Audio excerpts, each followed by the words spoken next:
আসসালামু আলাইকুম। আমি শুধু চেয়েছি তোমায় এই গল্পের ৭ নম্বর পর্ব নিয়ে আয়সা পড়ছি। আকাশ পথে যাব বেড়াতে, রেখে তোর কাঁধে দুটো হাত, তারায় তারায় হবে সাজানো, হিরে জড়ানো প্রতি রাত। গহীন জঙ্গলের বাঁকে হারিয়ে যাওয়া এক টুকরো জিপের কালো অংশটুকু এখনও পুরোপুরি দৃশ্যপটের আড়াল হয়নি। ভবঘুরে মেয়েটা মহাবিষ্টের ন্যায় সেদিকেই চেয়ে আছে, যেন কোনো কঠিন মিরাকেলের অপেক্ষা। কে বলতে পারে, হয়তোবা অরণ্য হুট করেই ফিরে এলো, আবারও চোখে মুখে হাজারো বিরক্তি টেনে ইস্যুর ওপর তীক্ষ্ণ অধিকার দেখিয়ে বলল, আমাকে একদম প্রশ্ন করবে না, আমি কাউকে কৈফিয়ত দিই না।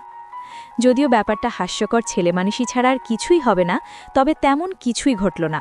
উল্টো বুকের মাঝে টিমটিমিয়ে জ্বলতে থাকা এক ফালি আশা প্রদীপকে দমকা হাওয়ায় নিভিয়ে দিয়ে জঙ্গলের বাঁকে হারিয়ে গেল জিপগাড়িটা। তৎক্ষণাৎ ঈশানীর কর্ণকুহর ভেদ করল আরেক দফা কর্কশ আওয়াজ, ঈশা, তখন থেকে আমি তোকে কিছু জিজ্ঞেস করছি, কোথায় হারিয়ে গিয়েছিস? ধ্যান ভাঙল ঈশার। আলগোছে চোখের জল মুছে পাছে ঘুরে দেখল জিসানসহ হাইকিংয়ে আসা প্রত্যেকটা মানুষ ওর দিকে গভীর নজরে চেয়ে আছে। সকলের চোখে মুখে কৌতূহলের পাশাপাশি ভীতিকর ছাপ সুস্পষ্ট, যেন সবাই এতক্ষণ ধরে অধীর আগ্রহে ঈশানীর জবাব শোনারই অপেক্ষায়। অথচ ঈশানী দীর্ঘ এক রাত পেরিয়ে কেবলই অনুভব করল ওর কখনো অরণ্যর সাথে থাকার কথাই ছিল না। ও তো স্রেফ মন ভালো করার জন্য একটু মুক্ত বাতাসে গা ভাসাতে জিসানদের সাথে হাইকিংয়ে এসেছিল। তাহলে এত কিছু কি করে হয়ে গেল? সবকিছু ছাপিয়ে এই অরণ্য নামক ব্যাধিটাই বা কি করে বাসা বাঁধল হৃদয়? কি করে? সারা রাত কোথায় ছিলি তুই? ওই জঙ্গলে? আর ওই লোকটা তোকে মাত্রই পৌঁছে দিয়ে গেল, সেই বা কে? দেখ ঈশা, এখন প্লিজ এটা বলিস না যে এরই শিবভাম তোকে বাড়ি বয়ে পৌঁছে দিয়ে গেছে আর আমরা এই কথা বিশ্বাস করব। জিসানের করা একের পর এক প্রশ্নের তোপে ঘোর ছেড়ে বেরিয়ে আসে ঈশা। জবাবে একটুখানি গলা পরিষ্কার করে একটা ভারী দীর্ঘশ্বাস ছেড়ে নিজের আগের সত্তায় ফিরে এসে গম্ভীর মুখে ঈশা বলে, তুই কি বলছিস? কার কথা বলছিস? আমি কিছুই বুঝতে পারছি না জিসান। অতঃপর পেছনে ঘুরে সবার উদ্দেশ্যে একটু জোরপূর্বক হেসে জানালো, সবাইকে এতটা চিন্তিত দেখাচ্ছে, আমি সত্যিই ভীষণ লজ্জিত, কিন্তু এই দেখো আমি ঠিক আছি, সেফ আছি, তোমরা প্লিজ আমায় নিয়ে আর অহেতুক চিন্তা করো না। ঈশানীর কথা শেষ হতে না হতেই মৃণা বলে উঠল, চিন্তিত হওয়ার যথেষ্ট কারণ রয়েছে ঈশানী। ওই জঙ্গলটা পুরোপুরো নিষিদ্ধ, ওখানে রাত তো দূরের কথা, দিন দুপুরে কোনো সাধারণ মানুষ গেলে পর্যন্ত ফিরে আসে না, আর মেয়ে মানুষদের তো আসার প্রশ্নই ওঠে না। শুনেছি ওখানে ছড়ানো ছিটানো অসংখ্য পাতিমাস্তানের ডেরা, ওরা জন্তু জানোয়ারের থেকেও হিংস্র হয়ে থাকে। দেশের যত অনৈতিক অসাধু কর্মকাণ্ড তার প্রায় 50% এখান থেকেই লিড দেওয়া হয়, আর তুমি সেখানে এক রাত কাটিয়ে এসে বলছো তুমি safe? How it possible Ishani? Wait, তুমি এত কিছু জানলে কি করে? আমরা তো এই জঙ্গলের ব্যাপারে তেমন কিছুই জানি না। ঈশানী কিছু বলবে তার আগেই প্রশ্নটা ছুড়ল মৃণার বয়ফ্রেন্ড আদি। মৃণার ঠোঁট উল্টে জানালো, ঈশানী হারিয়ে যাওয়ার পরে গুগল করে এইসব ইনফরমেশনগুলো বের করেছি। তাহলে বাকি 50% কোথা থেকে সংগঠিত হয় বলে তোমার মনে হচ্ছে? মৃণা জবাব দেয়, সুন্দরবন। সন্ত্রাসীরা সাধারণত নদীপথ, জঙ্গল এছাড়া বর্ডারের আশেপাশের জায়গাগুলোকে নিজেদের কাজের জন্য ব্যবহার করে থাকে। বাহ, বেশ ভালো রিসার্চ করেছো দেখছি। আদির কথায় কিঞ্চিত হাসল মৃণা। ওদিকে ঈশানীও খানিকটা হাসার চেষ্টা করে বলল, চিল মৃণা, দেখো আমি পুরোপুরি ঠিক আছি, আর ভুলে গেলে এটা ট্যুরিস্ট এরিয়া। তোমার কথা অনুযায়ী এখানে যদি সন্ত্রাসী থেকেও থাকে তাহলে ট্যুরিস্টদেরও কিন্তু অভাব নেই। হতে পারে উপরওয়ালা সেরকমই কোনো একজনকে আমাকে সেভ করার জন্য পাঠিয়েছিলেন। মনে মনে ভাবল, অরণ্য নিশ্চয়ই দেশের বড় কোনো সেলিব্রিটি হবে, ওই জন্যই তো জঙ্গলে এতটা সুরক্ষিত ছিলাম আমরা। এবার চিটাগং ফিরে এই রহস্য ঠিক বের করে ফেলব আমি। ওদিকে ঈশানীর এমন গা ছাড়া কথাবার্তায় চড়াত করে ওঠে জিসানের মস্তিষ্কটা। একে তো সারা রাত চিন্তায় চিন্তায় নির্ঘুম এক রাত পার করেছে, তার ওপর ওই কালো হুডি পরা লোকটা, যার গেটআপ পুরোপুরি এরি শিউভানের মতোই রহস্যময়। তবুও মেয়েটা বারবার বলছে ও ঠিক আছে। ঈশানী যত যাই বলুক না কেন, জিসান কিছুতেই নিজেকে আশ্বস্ত করতে পারছে না যে ও আসলে ঠিক আছে। নিশ্চয় লোকলজ্জার ভয়ে কোনো কঠিন সত্যি লুকোচ্ছে মেয়েটা, কারণ জিসান তখন দোতলা থেকে স্পষ্ট ঈশানীকে এরিসের দিকে চেয়ে কাঁদতে দেখেছে। হতেও পারে ওই লোকটা ঈশানীর সবচেয়ে বড় সর্বনাশ করে ছেড়ে দিয়েছে, আর তারপর ভয় দেখিয়ে, না না, এরি শিউভানের মতো মাফিয়ার দ্বারা সব সম্ভব। এসব ভাবতে ভাবতেই ঈশানীর কাঁধ ঝাঁকিয়ে এক প্রকার চেঁচিয়ে উঠল জিসান, তুই মোটেই ঠিক নেই ঈশা, ওই জঙ্গলে একবার প্রবেশ করলে কোনো মেয়েই ঠিক থাকে না। সত্যি করে বল, ওই এরি শিউভান তোর সাথে সারা রাত কি করেছে? নিশ্চয় তোকে খুব খারাপভাবে জিসানের কথা শেষ হওয়ার আগেই নিজের কাঁধ থেকে ওর হাত ছাড়িয়ে 2 পা পিছিয়ে দাঁড়ালো ঈশা। এবার জিসানের কথার মানে খুব ভালোভাবেই বুঝেছে ও। তাই তো এই মুহূর্তে ভেতরটা নিম পাতার মতোই তেতো হয়ে উঠেছে ঈশার। কেমন ভোতা অনুভূতি ছড়িয়ে পড়েছে সর্বাঙ্গে। তার মানে এতক্ষণ ধরে আকারে ইঙ্গিতে এটাই বোঝাতে চেয়েছিল ওকে, ওর সতীত্ব আদৌ অক্ষত আছে কিনা সেই নিয়েই সবার এত কৌতূহল। তাহলে কিভাবে এরা ওকে বোকা নাকি আত্মমর্যাদাহীন? কি হলো, কিছু বল। দেখ ঈশা, সোসাইটি নিয়ে তোর মোটেই চিন্তা করতে হবে না, আমি তো আছি, সবকিছু আমি সামলে নেব। তাও প্লিজ বল, কাল রাতে এরিস। কি এরিস এরিস করছিস তখন থেকে? কে এরিস? আমি এই নামে কাউকে চিনি না। রাজহংসীর ন্যায় ক্ষিপ্র চাহনি ছুঁড়ে চেঁচিয়ে উঠল ঈশানী। তৎক্ষণাৎ ওদের দুজনকে একা ছেড়ে দিয়ে জায়গা ত্যাগ করল সকলে। জিসান প্রত্যুত্তরে কিছু বলবে তার ফুরসত দিল না ঈশানী। পুনরায় ঝাঁঝিয়ে উঠে বলল, তোকে বহুবার বলেছি জিসান, আমি যথেষ্ট বড় হয়েছি, নিজের ব্যাপারে সিদ্ধান্ত নিতে জানি, আমি নিজের ভালো মন্দটাও বেশ বুঝি, তাই আমার সব ব্যাপারে নাক গলানোটা বন্ধ কর এবার। জিসানও নিজের খেই হারালো এতক্ষণে। সেই শান্ত ভদ্র সত্তাটা হুট করেই প্রচণ্ড তেজের আড়ালে মিলিয়ে গেল কোথাও। এক জীবন্ত হায়নার মতোই হিংস্রতা ভর করল ওর চোখে মুখে। রাগে গজগজ করতে করতে চোয়াল শক্ত করে জিসান বলে উঠল, আমি আগেও বলেছি, এখনও বলছি, ইটস নট ফেয়ার ঈশানী। আমি তোর চোখে ওই এরিসের জন্য মায়া দেখেছি, প্রচণ্ড ঘোর দেখেছি, অথচ এই মায়া এতগুলো দিনে একবারও আমার জন্য দেখিনি। আমার সামনে তুই আস্ত একটা জড় বস্তুর মতো বিহেভ করিস। ওয়াই? এক রাতে কি এমন দিল ওই জানোয়ারটা যা আমি এতদিনেও দিতে পারিনি? এ যেন বন্ধু জিসানের সম্পূর্ণ এক নতুন রূপ, ভিন্ন সত্তা। তার মানে জিসান এতদিন ধরে বন্ধুত্ব নয়, অন্য কিছু চাইতো ঈশার কাছে। অন্য কিছু বলতে কি ভীষণ নিষিদ্ধ কিছু? ঈশানীর তো আপাতত সেটাই মনে হচ্ছে। তাই তো এই মুহূর্তে ঝগড়া কিংবা জিসানকে কোনোরূপ জবাবদিহি করার ইচ্ছেটা পুরোপুরি মরে গেল ঈশানীর। আকাশ ভেঙে ঝুম বৃষ্টি নেমেছে। পিচ ঢালা পাহাড়ি বাঁকানো রাস্তায় আছড়ে পড়ে সেই বর্ষণের রিনঝিন আওয়াজ কানে এসে বাড়ি খাচ্ছে প্রতি মুহূর্তে। তুমুল বর্ষণে মুখোমুখি দাঁড়িয়ে জিসান আর ঈশানী দুজনই কাক ভেজা হয়ে চুপসে আছে। দোতলার করিডোর দিয়ে সবাই উকিঝুঁকি দিয়ে ওদেরকেই দেখছে আপাতত। সবার মনে একটাই কৌতূহল, আদতে হচ্ছেটা কি ওদের মাঝে? একটু পরে নীরবতা ভেঙে তুমুল বৃষ্টির মাঝেই ঈশানী বলে ওঠে, তুই কার কথা বলছিস আমি জানি না, কি ইঙ্গিত করছিস সেটাও ঠিক বুঝতে পারছি না, তবে এই কথা বলতে দ্বিধা নেই যে আমি অরণ্যকে ভালোবেসে ফেলেছি। আমি জানি না আমি আকে কি ভাবিস, তবে আমার দিক থেকে একজন বন্ধু হিসেবে এটুকু জানার অধিকার তোর অবশ্যই রয়েছে। আশা করি এ ব্যাপারে আমাদের মাঝে আর কখনো কোনো কথা হবে না, কারণ দৃষ্টিভঙ্গি আর আবেগ এক জিনিস নয়। নিজের মনের ভাব ব্যক্ত করে হনহনিয়ে রিসর্টের দিকে চলে যায় ঈশা। ওদিকে জিসান মূর্তিমান হয়ে দাঁড়িয়ে আছে এখনও। ওর মস্তিষ্কে আপাতত প্রশ্নের জটলা। ঈশানীর মতো বরফ শীতল মেয়েটা এত সহজে কারো প্রেমে পড়ে গেল? এটাও কি সম্ভব? তার উপর এক রাতে অমন গহীন জঙ্গলের মাঝে। এর মানে কি? ওটা তো এরিস ছিল, তাহলে এই অরণ্যটা কোথা থেকে এলো? কী বা হয়েছিল গত রাতে? জিসানের পৈশাসিক মনটা ক্রমাগত নেতিবাচক ইঙ্গিত দিয়ে যাচ্ছে। কেন যেন মনে হচ্ছে ওই লম্বা মতো ছেলেটা ঈশানীকে জোর করেছে, আর এখন উপায় না পেয়ে ঈশানী নিজেকে সতী প্রমাণ করার বৃথা চেষ্টা চালাচ্ছে। যদি এটাই হয় তবে জিসানের জন্যই ভালো, কারণ ঈশানীর দুর্বলতা ইতিমধ্যে ধরে ফেলেছে ও। ধীরে ধীরে জিসানের সতেজ নির্ভেজাল মনটা কলুষিত হয়ে যাচ্ছে প্রত্যাখ্যানের অসহ্য অপমানে। ঈশানীর মতো একটা সরল বোকাশোকা অতি সাধারণ মেয়ের কাছ থেকে এমন রিজেকশন কিছুতেই মানতে পারছে না জিসানের মস্তিষ্ক। মনে মনে জিদ চেপে বসেছে এর শেষ দেখে নেবে ও। দরকার পড়লে ঈশানীর মাকেও বলে দেবে তার মেয়ের জঙ্গলের মাঝে অনাকাঙ্ক্ষিত রাত্রিযাপনের কথা। তখন নিশ্চয়ই উপায়ন্তর না পেয়ে নীল চোখের মেয়েটাকে জিসানের হাতেই তুলে দেবে ঈশানীর মা। সকালের ভাঙাচোরা মনটা নিয়ে যা হোক নিজেকে কিছুটা ঠিকঠাক করে আপন গন্তব্যে পাড়ি জমিয়েছে ঈশানী। কিন্তু মন থেকে ওই একটা রাত, ওই মুহূর্ত আর ওই অধরতলায় তিলকধারী বাদামি চোখের সৌবিষ্ঠ পুরুষ কোনোটাকেই এক মুহূর্তের জন্য মানসপট থেকে দূরে ঠেলে দিতে পারছে না ঈশানী। এ কেমন ঘোর! এক রাতের স্মৃতি জমে স্তূপের মতো ভারী হয়ে আছে মস্তিষ্ক। তার উপর বাসটা খাগড়াছড়ি পেরোতেই বুকের ভেতরের চিনচিন ব্যথাটা প্রচণ্ড গতিতে বেড়ে যাচ্ছে। বাসের প্রতিটি চাকার ঘর্ষণে যেন পিষে যাচ্ছে ঈশানী। মনে হচ্ছে কি যেন নেই, কি যেন নেই। মৃণা ঈশানীর পাশের সিটেই বসেছিল। সকাল থেকেই মেয়েটা অন্যমনস্ক আর এখন কেমন অদ্ভুত রকম হাঁসফাঁস করছে। এক হাত দিয়ে বুকের কাছের স্কার্ফটা চেপে ধরে জোরে জোরে শ্বাস ফেলছে। মনে হচ্ছে ওর কোথাও ভীষণ কষ্ট হচ্ছে। ঈশানীকে এমন হাঁসফাঁস করতে দেখে মৃণা ডেকে উঠল হঠাৎ। কি হয়েছে ঈশানী, তুমি ঠিক আছো? শরীর খারাপ লাগছে, একটু পানি খাবে?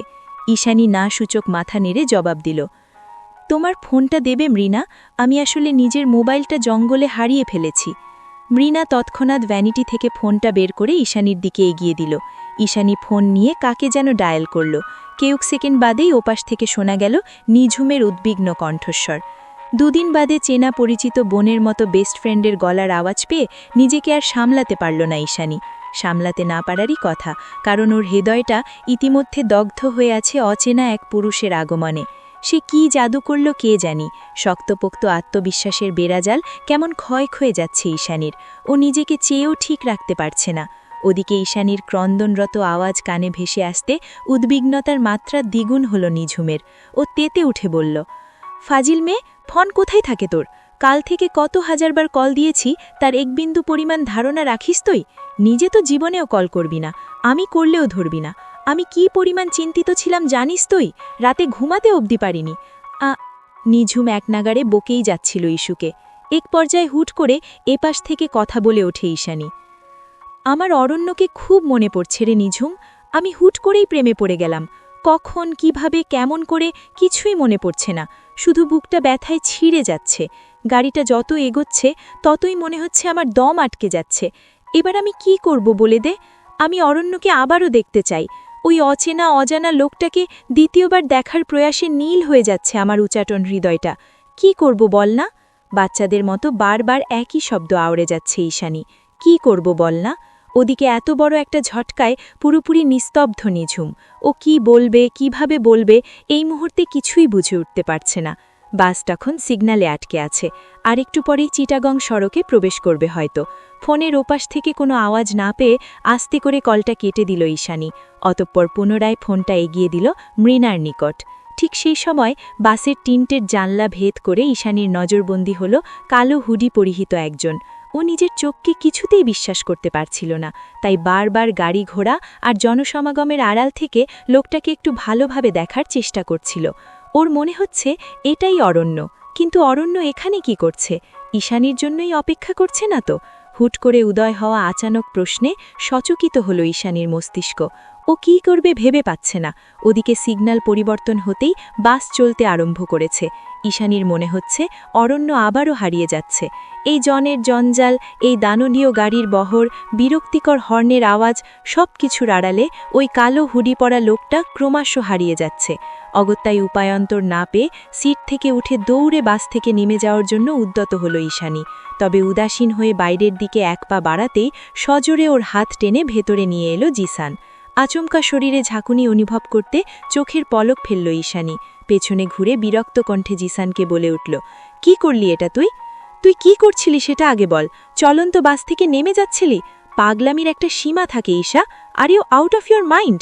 একে তো সারা রাত জঙ্গলে কাটিয়েছিস, তার উপর সকাল থেকে অরণ্য অরণ্য নাম জপে যাচ্ছিস, অথচ আমরা সকলে দেখেছি তোকে এরিস গাড়ি থেকে নামিয়ে দিয়ে গেছে। সত্যি করে বলতো ও তোর সাথে খারাপ কিছু করেছে, তাই না? ওই মাফিয়াটা তোকে ড্রাগ ফ্রাগ খাইয়ে দেয়নি তো আবার? এক প্রকার ধমকে উঠে কথাগুলো বলল জিসান। ওদিকে ঈশানী নিজের বাক্যে অটল। ও বরাবরের মতো এবারও বলল, কারো সম্বন্ধে ভালো করে না জেনে মন্তব্য করা একদমই ঠিক নয় জিসান। তুই কার কথা বলছিস আমি বুঝতে পারছি না, কিন্তু আমি সম্পূর্ণ ভিন্ন কারো সাথে ছিলাম এবং সে যথেষ্ট ভদ্রলোক। আর যাই হোক, অন্তত তোর মতো নোংরা মানসিকতা তার নেই। আশা করি বুঝতে পেরেছিস। পুনরায় খেপে গেল জিসান। ও যেন ঈশানীর মুখে ওই অচেনা লোকটার প্রশংসা কিছুতেই সহ্য করতে পারে না। চড়াত করে হিংস্রতা জেকে বসে মস্তিষ্কের নিউরনে নিউরনে। আর ঈশানী সেই কাজটা বারবার করে রাগিয়ে দেয় জিসানকে, যার ফলস্বরূপ জিসান এবার তেড়ে এলো ঈশানীর দিকে। তবে দুপা এগোতেই ওকে আটকালো আদি, বিরক্ত হয়ে বলল, চলন্ত বাসে কি শুরু করেছিস তোরা? জিসান কটমটিয়ে বলল, কি শুরু করেছিস সেটা ওকে জিজ্ঞেস কর। এক রাতে কি এমন দিয়েছে ওই ছেলেটা যে রাস্কেল। জিসান কথা সম্পূর্ণ করার আগেই জিসানের উদ্দেশ্যে শব্দটা উচ্চারণ করে নিজের সিটে চলে যায় ঈশানী। আর মনে মনে সিদ্ধান্ত নেয় জিসানের সাথে বন্ধুত্বের ইস্তফা এখানেই ঘটাবে ও। আর যাই হোক, এমন একটা হিংস্র প্রকৃতির ছেলের সাথে বন্ধুত্ব বজায় রাখা ঈশানীর পক্ষে সম্ভব নয়। সুন্দর ঝলমলে রৌদ্রোজ্জ্বল দিন। স্বরাষ্ট্রমন্ত্রী সাহেবের বাড়িটা শহর থেকে একটু দূরে, সি সাইডে অবস্থিত। সকাল সকাল পাখির কিচিরমিচির আর সাগরের গর্জনে মুখরিত চারিপাশ। এমন সময় বাড়ির আবহাওয়া নীরবতায় ঘেরা শান্তি শান্তি হওয়ার কথা ছিল। তবে তেমন কিছুই লক্ষ্য করা যাচ্ছে না এই মুহূর্তে। এতক্ষণ অবশ্য নীরবই ছিল সবকিছু। হুট করে কি জানি কি হলো, ফ্রন্ট ইয়ার্ডে বডিগার্ড আর সুরক্ষা বাহিনীর লাইন দাঁড়িয়ে গেল কয়েক সেকেন্ডের মধ্যে। ডুপ্লেক্স বাড়িটার ছাদ থেকে শুরু করে প্রতিটি বারান্দার করিডরে একে একে দাঁড়িয়ে গেল বন্দুকধারী সুরক্ষা বাহিনী। বাড়ির এহেন থমথমে পরিবেশ দেখে মনে হচ্ছে শীঘ্রই কোনো ভিআইপির আগমন ঘটবে এখানে। নিরাপত্তা বাহিনীর কঠোর অবস্থানের পাশাপাশি একটা হেলিকপ্টারও ল্যান্ড করানো হয়েছে বাড়ির ছাদে। তবে সবাই আপাতত উদ্বিগ্ন, আসলে হচ্ছেটা কি এখানে? হুট করে মন্ত্রী সাহেবই বা কেন এত সুরক্ষা নিশ্চিত করলেন? কিসের এত ভয় তার? খানিক বাদে সকলের জল্পনা কল্পনা রীতি টেনে একে একে 10খানা রোলস রয়েস এসে থামল স্বরাষ্ট্রমন্ত্রী আসিফ জামানের বিশাল বাংলো বাড়ির সামনে। গাড়ি থেকে ধীরে ধীরে নেমে আসতে লাগল কানে এয়ারপড লাগানো বিশাল দেহী কৃষ্ণবর্ণের দেহরক্ষীর কয়েকটা টিম। তাদের মধ্যে অধিকাংশই ফরেনার। এরপর সব শেষে তাদের মধ্যে থেকে নেভি ব্লু রাঙার রোলস রয়েস থেকে বেরিয়ে এলো ব্ল্যাক হোয়াইট কম্বিনেশনের ফর্মাল শার্ট আর ওয়েস্ট কোট পরিহিত লম্বা মতো একজন, যিনি দেখতে ইয়াং এবং জেন্টল, যদিও তার চোখ দুটো ঢাকা পড়ে আছে বিশাল রোদ চশমার আড়ালে। তবে সকালের এক ফালি রোদের ঝিলিকে পুরোপুরি স্পষ্ট তার ডার্ক ব্রাউন সিগারেট পোড়া ঠোঁটের নিচের বিরল সেই কালো তিলক। রোদের তালে তাল মিলিয়ে যেন ঝিল ধরছে তিলকটা। তবে সেই তিলকের সৌন্দর্য পুরোপুরি ফিকে মনে হচ্ছে লোকটার ক্রূর রহস্যময় পৈশাচিক হাসির কাছে। লোকটা গাড়ি থেকে নামতেই কয়েকজন বডিগার্ড এসে তাকে কোট পরিয়ে দিতে সাহায্য করে। এরপর কোটের হাতাগুলো ঠিকঠাক করতে করতেই গেট ছাড়িয়ে মন্ত্রী সাহেবের বাংলোর দিকে এগিয়ে গেল সে। তার পিছু নিয়েছে শতাধিক বিশাল দেহী বডিগার্ডের দল। তবে ভেতরে প্রবেশের আগেই মন্ত্রী সাহেবের দেহরক্ষীরা আটকে দিল তাদের। এরিস নিজের বডিগার্ডদের আঙুলের ইশারায় চলে যেতে বলল এবার। অতঃপর পা থেকে মাথা অবধি সার্চ করা হলো তাকে, কিন্তু দুর্ভাগ্যবশত সেরকম মরণঘাতী কোনো কিছুই পাওয়া গেল না এরিসের কাছে। অগত্যাই পুনরায় নিজের সানগ্লাসটা চোখে পড়ে সবাইকে ছাড়িয়ে ভেতরের দিকে এগিয়ে গেল এরিস। এদিকে হতবাক দেহরক্ষী বাহিনীগণ একজন আরেকজনের দিকে চাওয়াচাওয়ি করায় ব্যস্ত। মন্ত্রী সাহেব কিনা এই লোককে এত ভয় পাচ্ছে? এর হাতে তো একটা নেল কাটারও নেই। আশ্চর্য! ভেলভেট লাল গালিচা আর দেশি বিদেশি সৌন্দর্যবর্ধক শো পিসে মোড়া তকতকে হলরুমের ভেতরে ঢুকতে না ঢুকতেই মন্ত্রী সাহেব আসিফ জামান অসম্ভব সুন্দর সম্মোহনী হাসি দিয়ে আমন্ত্রণ জানালো এরিসকে। কোনো পিএটিএ নয়, একেবারে নিজেই এগিয়ে এসে হাত বাড়ালেন করমর্দন করার উদ্দেশ্যে। তবে এরিস ইউয়ান তাকে 2 পয়সারও তোয়াক্কা করল না। উল্টো মন্ত্রী সাহেবকে পাছে হটিয়ে এগিয়ে গিয়ে পায়ে পা তুলে বসে পড়ল তারই চেয়ারে। এরিস বসার সঙ্গে সঙ্গে মন্ত্রী সাহেব চুপসানো মুখে এগিয়ে গিয়ে এরিসের মুখোমুখি হয়ে একটা চেয়ারে বসল। আবারও কুশল বিনিময়ের চেষ্টা চালিয়ে বলতে আরম্ভ করল, এরিস সাহেব, কি মনে এখানে হঠাৎ? না মানে আপনি বললে তো আমি নিজেই রাশিয়াতে। মুখের কথা মুখেই আটকে গেল মন্ত্রী সাহেবের। এরিস তাকে হাতের ইশারায় থামিয়ে দিয়ে গভীর গলায় বলল, এরিস ইউভান কাউকে কৈফিয়ত দেয় না। আপনার গভর্নমেন্ট আমার 200 কোটি টাকার ড্রাগ আটকে রেখেছে বর্ডারে। প্রায় 10টা কাভার্ড ভ্যান আটকা পড়ে আছে সেখানে। আজ রাতের মধ্যে সেগুলো ডিসমিস করার ব্যবস্থা করুন, নয়তো। এরিস কথা শেষ করতে না করতে মন্ত্রী সাহেব ওকে মানানোর চেষ্টা করে বলল, মানে এরিস সাহেব, সামনে নির্বাচন, এই সময় এরিসির সঙ্গে পাঙ্গা নেওয়াটা মূর্খামি ছাড়া কিছুই নয়। আপনি বরং আর কয়েকটা দিন অপেক্ষা করুন। ইলেকশনটা শেষ হলেই আমি আপনার মালামাল আপনাকে পৌঁছে দেওয়ার যথাযথ ব্যবস্থা করব। দরকার পড়লে সাথে কিছু উপঢৌকনো। গর্জে উঠল এরিস, বলল, ফাক your brown lectures, just do what I said. আজ রাতের মধ্যে আমার কাভার্ড ভ্যানগুলো বর্ডার না ক্রস করলে সারা জীবনের জন্য মন্ত্রণালয়ের চেয়ারের রং ভুলে যান মন্ত্রী সাহেব, ওটা আর আপনার জন্য বরাদ্দ নেই। শুষ্ক ঢোক গিলল মন্ত্রী সাহেব। এরিস নিজের কথা শেষ করে চেয়ার ছেড়ে বাইরের দিকে পা বাড়ায়। তবে যাওয়ার আগে কি ভেবে যেন পেছনে ঘুরে নিজের কলারের ভেতর থেকে একটা সরু সাইজের চাকু আর নিজের রিস্ট ওয়াচটা খুলে সামনের ঝকঝকে গ্লাস লাগানো টি টেবিলের ওপর রেখে একটা তাচ্ছিল্যের হাসি দিয়ে ঠান্ডা আওয়াজে বলে ওঠে, কোটি কোটি টাকা দিয়ে কি পুষছেন এগুলো মন্ত্রী সাহেব? সামান্য সার্চটা পর্যন্ত ঠিকভাবে করতে পারে না এরা। এই বাড়ির সবগুলো গর্ধবের দল।